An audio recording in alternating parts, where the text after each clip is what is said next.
Hi again, and welcome back to the Unenlightened Generalists. My name is Odin Halverson. So today I am going to be discussing some of the aspects of indigenous mnemonics, so indigenous memory methods. This is something that I've been very excited to dive into. I've been exploring PKM, personal knowledge management, for several years now, starting when I first got into Zettelkasten and Obsidian. But recently, just last year, I discovered the work of Dr. Lynn Kelly, who has been really foundational in helping me explore and trace back methods of memorization and knowledge management stretching back through the pre-dawn of human history. So this is something I'm really excited to get into, and I hope that you'll enjoy. If you like this, go ahead and click the like button and subscribe to our channel so that you always get new updates and we know that you like the content we're producing. Okay, here we go.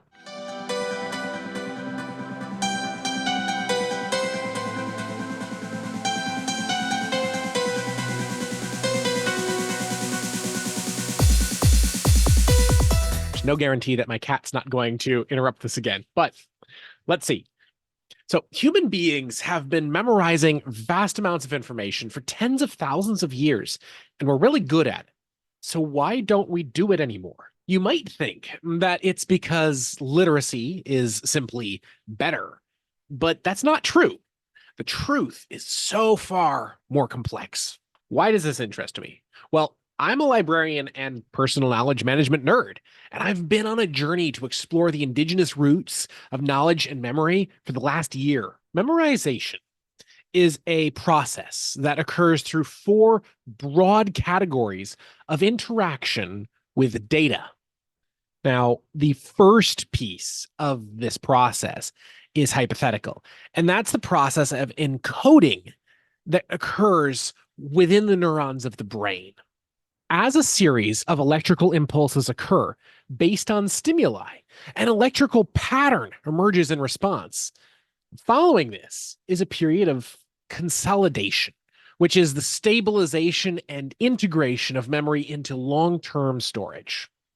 Now, this consolidation process is really vital to the resilience of the brain. But the next two stages are recovery and reconsolidation, where information is retrieved from the memory and reactivated, at which point the memory actually enters a fragile or liable state and becomes susceptible to modification or update. This actually really highlights that memory is a dynamic process rather than a static one. You can teach old dogs new tricks. Now, a person's identity is defined through the cognitive function of memory. That is, through the acquisition, retention, and retrieval of data that is stored within the memory. So during the four stages of memorization, the data that comprises a person's identity is consolidated and stabilized through an integrative process of active to long-term storage, active memory to long-term memory. Now, this process increases the brain's resistance to all sorts of interference and decay. Now, the methods of memorization used since ancient times may actually be potent tools in fighting off and staving off cognitive decline. It's really exciting. But when the word mnemonics is used, it mostly refers to those memory techniques commonly associated with the societies of Western antiquity. However, as the memory researcher Lynn Kelly points out in her book, The Memory Code, for most of human history, there was no writing. There was no other way to record all that people knew than to memorize it. It turns out human beings are really, really good at memorizing things, like really good. But the best possible methods for memorization are actually those that invoke our natural connection to the world around us. This is actually something that Gary Snyder pointed out in his book, The Practice of the Wild. A culture in the real world is directly tied to its landscape, to its environment. Now, non-literate cultures around the world have based their complex knowledge systems on this principle of location, of environment. And nowhere is it more important than in the songlines found in Australian Aboriginal cultures. By repeating memorized lines, an Aboriginal singer can trace their way through landscapes of more than 2,000 miles, through the spheres of numerous language barriers, and across thousands of years of geologic time. The technique of storing cultural and geographic information within memorized song is actually so powerful that it remains accurate through dozens, maybe even hundreds of generations. Think about that for a moment. Well, Kelly points out that the memory method invoked in songlines is a complex version of the technique usually associated with the classical orators. But songlines predate the codified memorization systems of Greece and Rome and appear now to be a longstanding norm for the way humanity itself just organizes, accesses, and shares knowledge at the most basic level.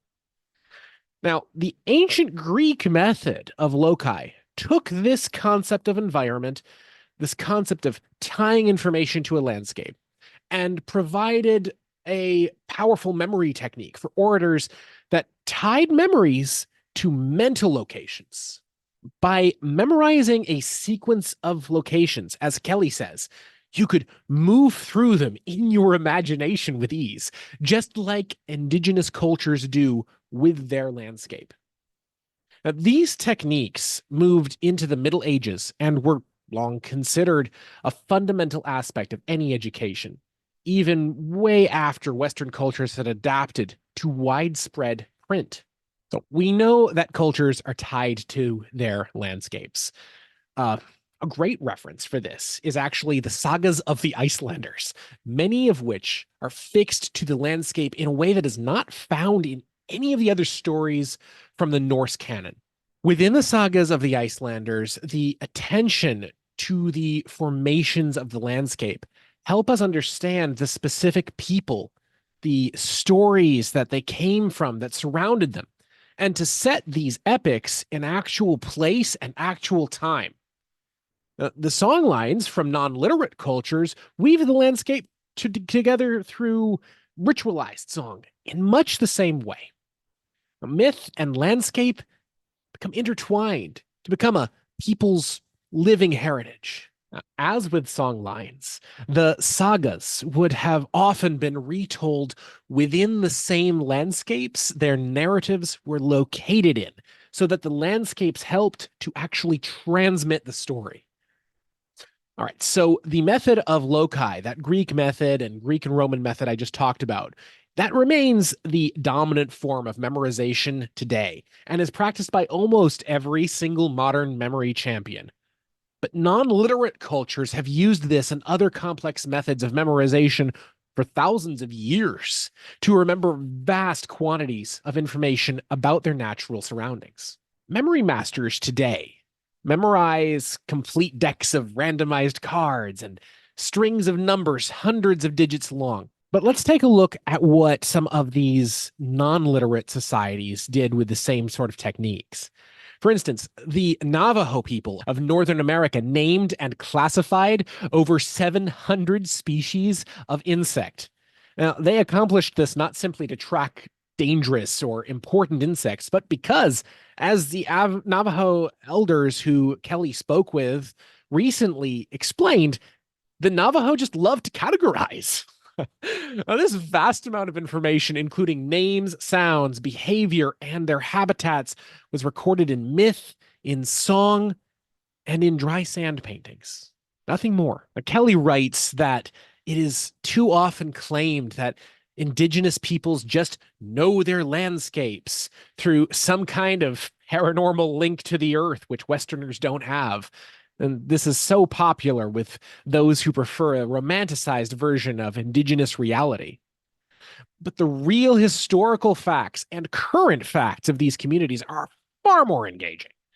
Furthermore, if we merely romanticize, we fail to learn the valuable lessons these cultures can teach us about memory, about learning, and about the natural interdisciplinary state of all knowledge.